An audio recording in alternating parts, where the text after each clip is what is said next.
Como os temperos que temos na nossa cozinha nos ajudam na endometriose?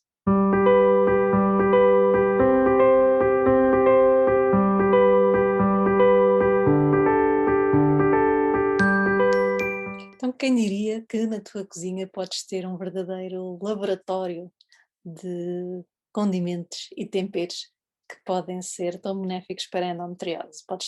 Te tornar aqui numa quase bruxinha da cozinha e fazeres daqui verdadeiras magias no teu caldeirão, nos teus tachos, nas tuas panelas e fazeres daqui verdadeiras poções que podem ser extremamente benéficas para ti. Então, eu vou começar aqui por te dizer algumas plantas que podem ser benéficas, e nós temos aqui duas plantas picantes. Geralmente as plantas picantes, de uma maneira geral, são benéficas, mas vou-vos falar aqui de duas em particular.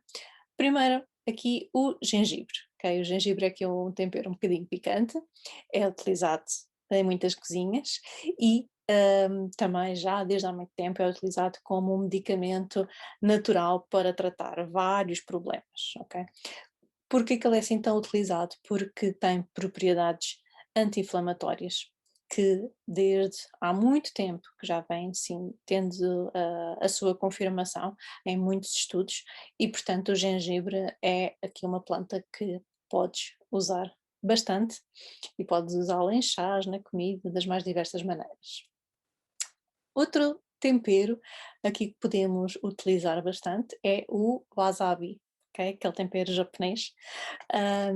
Eu não sou especial fã, porque acho picante demais e eu não sou fã de picante, mas já está comprovado que o wasabi ajuda aqui na redução do risco de alguns cancros, porque lá está, tem propriedades anti-inflamatórias bastante elevadas e tem muitos antioxidantes, e que são benéficos, estes antioxidantes específicos aqui do wasabi são benéficos também porque conseguem eliminar aqui os radicais livres que temos no nosso corpo e portanto tem aqui, são poderosos. E alguns estudos já têm vindo aqui a mostrar então que estes seus antioxidantes um, inibem inclusive aqui a expansão da leucemia, por exemplo, e de algumas células do cancro do estômago. Portanto, estamos a ver que já foram aqui feitos alguns estudos relativamente a cancro. E como nós sabemos, a endometriose tem aqui uma ligeira semelhança a um cancro na medida em de sua expansão, não é? Das células, da maneira como ele como se expande. Portanto, quando nós falamos de endometriose, quando vamos ver estudos de cancro, vale a pena sempre ver que estudos é que foram feitos em relação ao cancro, porque muitos deles se aplicam também na endometriose por causa disto mesmo, da maneira como se desenvolve a doença, como é tão semelhante. Então, o que vai ter benefícios no cancro geralmente também tem benefícios na endometriose, ok?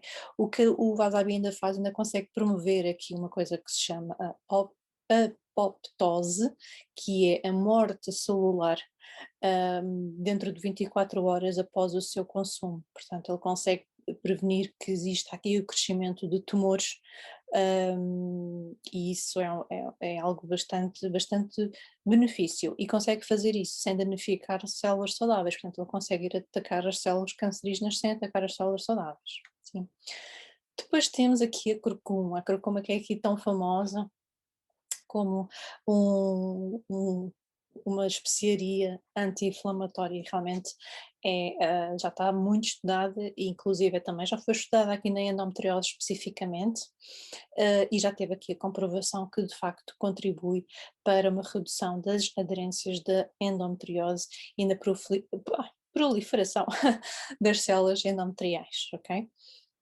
Só que a curcuma, para ser melhor absorvida pelo nosso organismo, deve ser consumida juntamente com pimenta preta, porque a pimenta preta tem um componente que é piperina, e então estes dois compostos, na curcuma, o componente ativo do qual estamos a ser beneficiados é através da curcumina, portanto é curcumina na curcuma e a piperina na pimenta preta. Portanto, são estes dois compostos, a curcumina e a piperina, que em conjunto então vão nos ajudar hum, a ter então os benefícios destes compostos. E o que se verificou foi então que quando nós tomávamos só curcuma sem nada, hum, a presença depois no nosso organismo era muito reduzida, e que quando se administrou juntamente aqui com a piperina, então houve aqui um aumento de concentração muito superior no nosso organismo. Portanto, a biodisponibilidade aqui da curcumina passou a ser a superior a 2000% daquilo que seria sem a piperina. Portanto, tomar estas duas coisas em conjunto. E mais uma vez, claro que podemos tomar na versão natural, podemos comer a curcuma na comida, nos sumos, em smoothies, o que for, mas se tivermos só, se tomarmos aqui um suplemento de curcumina, vamos ter estas concentrações muito superiores, não é? Portanto, às vezes não gostamos de tomar curcuma todos os dias, porque, ou para quem não gosta do sabor, ou porque muitas vezes para tomarmos, o problema das coisas naturais é que para conseguirmos atingir os níveis ideais, temos de tomar quantidades muito grandes, temos de comer coisas muito grandes. Por exemplo, estou-me a lembrar, na alimentação, os brócolos é uma das coisas que fazem muito bem, mas já foi estudado que para a quantidade de brócolos ser suficiente, nós tínhamos de comer uma quantidade enorme de brócolos durante o dia para conseguirmos atingir aqueles valores que de facto fazem bem. Portanto, por vezes, tomar aqui suplementos é uma maneira de conseguirmos, com uma cápsula, conseguirmos ter a quantidade suficiente para o nosso corpo, a quantidade ideal, que muitas vezes não conseguimos de uma maneira natural, só de ter o consumo. Ou seja, se os nossos níveis estiverem baixos, se calhar é melhor ao início começarmos com doses de suplementação, e depois já termos os nossos níveis bem, ou o nosso organismo já estar bem, depois então passar às coisas naturais para fazermos uma manutenção. Mas se calhar ao início vale a pena investir em alguns suplementos para conseguirmos ficar com os nossos níveis naquilo que será o ideal, sim. Outra especiaria que também é muito boa é a canela é um termogénico, e a canela mostrou ser uma especiaria que tem também propriedades anti-inflamatórias e que podem aliviar os nossos inchaços abdominais, por exemplo. O cravo da Índia é também uma outra especiaria que consegue ser combater o stress oxidativo, consegue ser antioxidante, e portanto consegue ajudar desta forma a combater a inflamação também do nosso corpo. Uma outra especiaria é o cardamomo.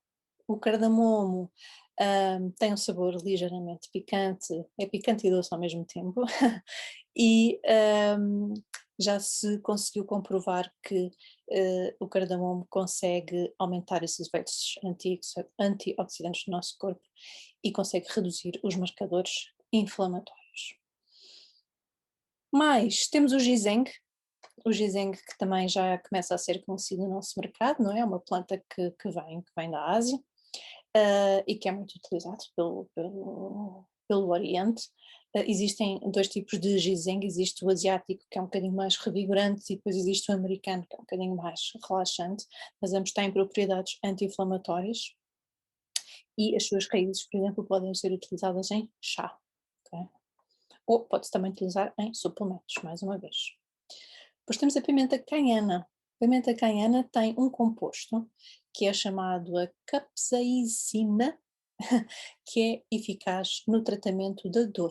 Okay? A dor que é induzida por inflamação, especificamente, este componente dela consegue então de fazer a redução desta inflamação. E ainda tem uma ação analgésica, consegue ser anti-inflamatória, consegue aliviar nas dores crónicas, e como também é um termogénico, também consegue promover a saciedade e a queima de gorduras, portanto ainda consegue aqui ajudar numa série de outras coisas. Ainda temos por final a noz moscada, que a noz moscada ela pertence aqui a uma classe de medicamentos naturais, muito usados para combater a depressão, por exemplo. Também ajuda a promover o apetite, facilita ainda a digestão, reduz a flatulência, ajuda a tratar a diarreia, náuseas. Portanto, a noz moscada é aqui mais ao nível do nosso intestino, do nosso sistema digestivo, que também é muito importante, porque se o nosso sistema digestivo não está em condições, não consegue absorver todos os outros nutrientes, não é? E, então tudo aquilo que a gente ingerir não vai funcionar. Portanto, termos sempre aqui uma boa flora intestinal e termos aqui o nosso sistema digestivo saudável é primordial para muita coisa, ok? Tanto para a boa absorção dos nutrientes como também do próprio sistema imunológico. É que um grande centro do nosso corpo saudável está no nosso sistema digestivo, ok? Agora, uma coisa importante aqui nas especiarias é de preferência tentar comprar sempre que sejam de cultura biológica, portanto não tenham químicos adicionados, de preferência, não é? Porque muitas especiarias que vemos à venda nos supermercados podem ter pesticidas adicionados. Um, Também se conseguirmos comprar inteiras melhor e à medida que vamos precisando, vamos moendo, porque também vai mantendo melhor as suas propriedades e depois guardá-las de preferência hermeticamente fechadas ou em locais escuros também para se manterem a sua composição e não se alterarem nos seus componentes. E pronto, espero que tenha sido mais uma informação de como podem utilizar aquilo que têm na cozinha, aquilo que têm em casa, em vosso benefício.